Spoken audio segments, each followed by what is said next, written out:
Roma 10 ayat 14-15 demikianlah firman Tuhan.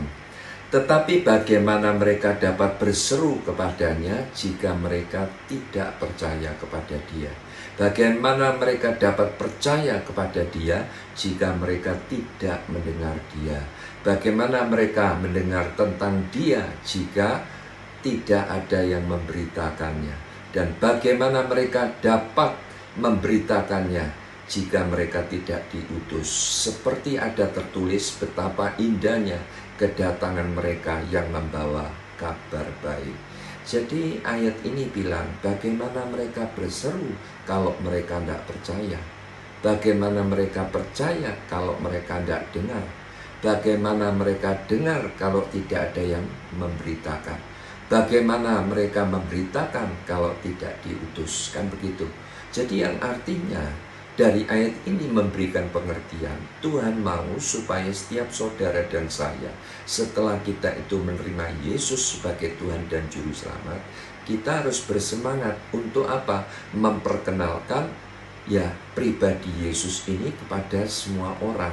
Nah, ini penting. Jadi banyak orang hari-hari ini belum tahu siapa Tuhan Yesus. Mereka tidak kenal siapa Tuhan Yesus. Ya, sebab apa? Sebab orang Kristen sendiri tidak mencerminkan pribadi Tuhan Yesus. Betul tidak? Jadi memang Tuhan menghendaki supaya setiap saudara dan saya hidup ini bisa mencerminkan Tuhan Yesus. Barulah kita akan menjadi saksi ya di dalam kehidupan ini. Dan kita bisa membawa setiap orang yang ada di sekitar kita kenal siapa Tuhan Yesus. Jadi itu caranya memperkenalkan. Jadi ciri orang yang bersemangat untuk memperkenalkan Yesus kepada orang lain, saya percaya pasti hati pikirannya itu dipenuhi dengan kasih Kristus. Orang yang dipenuhi dengan kasih Kristus, jiwanya sehat enggak? Jiwa itu berbicara apa? Perkataan, pikiran, perilaku. Betul? Jadi pasti sehat, perkataannya sehat, pasti baik-baik, pikirannya, perilakunya pasti baik.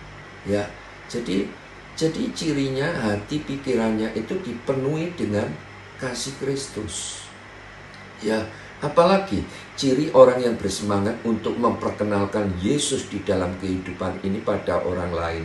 Dia mau berdamai dengan semua orang, dan dia itu pasti tidak membeda-bedakan. Nah, di situ saudara, memang hidup ini banyak perbedaan di dalam keluarga, di dalam pelayanan, di dalam pekerjaan.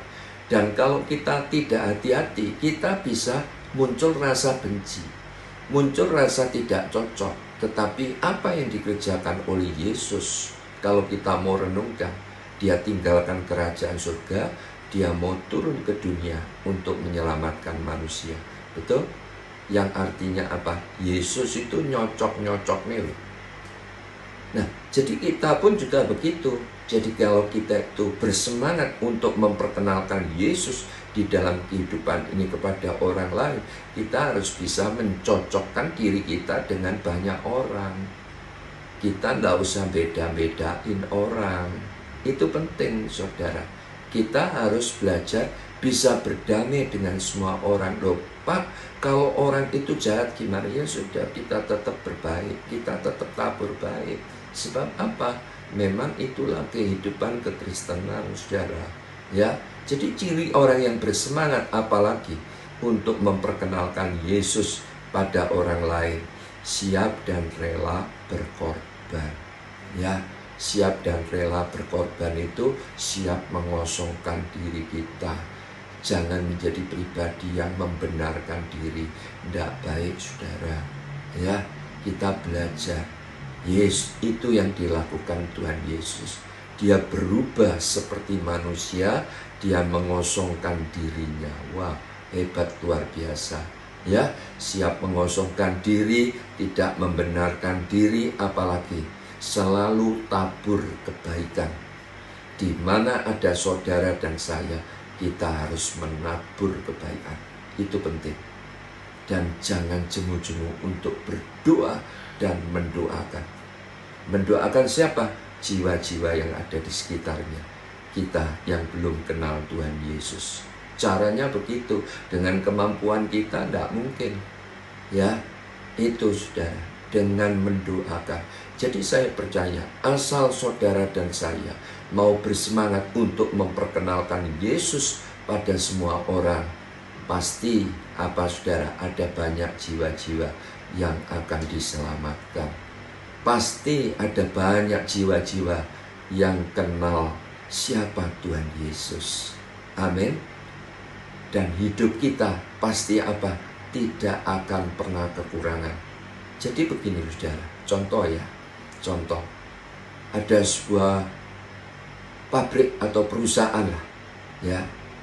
Dia mempunyai dia pabrik ini memasarkan barang-barangnya, produk-produknya, dan dia itu mempunyai sales. Nah, saya sangat percaya begini, kalau sales ini pandai, bisa menjualkan produk dari pabrik ini, bisa laku keras, pasti pimpinan perusahaan itu akan panggil sales ini tadi. Dan kalau sales ini tadi naiknya yang tadinya sepeda motor, pasti akan diganti mobil supaya tidak kehujanan. Sebab apa? Dia seorang sales yang pandai untuk menjual produk dari pabrik ini. Kan begitu. Nah, sama.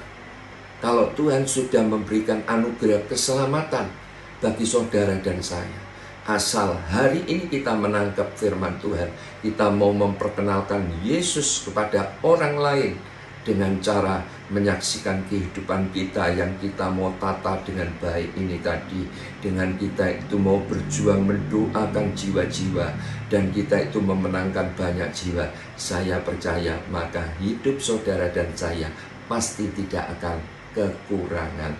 Ya, sebab apa? Alkitab sendiri yang mengatakan, ditulis di dalam Yohanes 15 ayat 7 sampai dengan 8. Demikianlah firman Tuhan, jikalau kamu tinggal di dalam aku dan firmanku tinggal di dalam kamu, mintalah apa saja yang kamu kehendaki dan kamu akan menerimanya. Dalam hal inilah Bapakku dipermuliakan, yaitu jika kamu berbuah banyak. Berbuah banyak itu buah-buah pertobatan, buah itu karakter, buah-buah roh, buah-buah jiwa-jiwa diselamatkan. Dan dengan demikian Alkitab katakan, engkau adalah murid-muridku. Amin saudara. Tuhan Yesus memberkati.